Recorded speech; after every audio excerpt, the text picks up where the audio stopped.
Okay, so we're diving into some fascinating territory today. We're still talking trading, but with a twist. Yeah, it's a different angle for sure. We've got this source, VERS, and it really digs into the psychology of it all, specifically how impatience can absolutely wreck your trades. That's exactly right. It's like everyone thinks it's all about picking the right stocks at the right time. Right, right. But this source makes it clear it's as much about mastering your own mind as it is about mastering the market. So what's the searcha have to say about all this? What's the core idea here? Well, it basically says that there's this inherent conflict at the heart of trading. Right. Like trading attracts people who a lot of times are looking for those fast wins. Makes sense. Who doesn't want to get rich quick? Exactly. But then the source is saying the real key to success is discipline, thinking long term. And those two things kind of at odds, right? It's that old hare and the tortoise story, but with stocks. Exactly. So it's less about, I don't know, perfectly timing the market like some kind of savant. Less about that, yeah. It's more about what, managing your own impulses? Is that what this is saying? Absolutely. Think about all the things out there just begging traders to make impulsive decisions. FOMO, fear of missing out. Oh, big one. Huge. And then there's the constant news cycle, right? Always something. Hot tips popping up left and right. It's all designed to, well, prey on our desire for instant gratification. And Cerie's saying that giving into that is what leads to bad trades. That's a big part of it, yeah. Think about it. You're chasing a quick win. Maybe you jump into a trade without doing your due diligence. Or market dips a little. Panic sets in. And you sell. But these are emotional reactions, not strategic ones. So someone listening to this, maybe they recognize themselves in that cycle of impatience.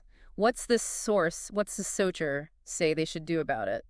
It's about becoming more like a gardener, actually. A gardener? That's the analogy it uses. A successful trader is like a gardener who nurtures their investments over time. They're not expecting, a giant pumpkin overnight. Right, right. They're playing the long game. Exactly. Understanding that real growth takes time. I like that. Okay, so less day trader, more long game gardener. But how do you actually put that into practice? Because the market moves fast. It can be pretty emotional. Well, for one, encourage you. Suggest having a clear strategy in place before you even think about buying or selling.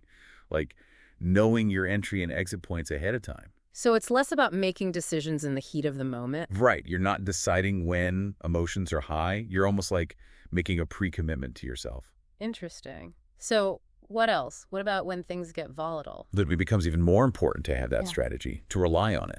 Yeah. And to manage your risk. Don't put all your eggs in one basket.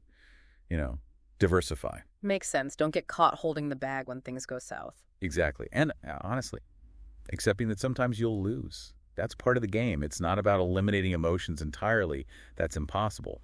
But it is about preventing them from, completely calling the shots. Don't let your gut make your trades for you. Precisely. This has been really interesting. So if we had to boil it down, what's the big takeaway from Siplikwishi? I think the biggest thing is this. In trading, patience isn't just some, passive virtue. Right. It's an active strategy.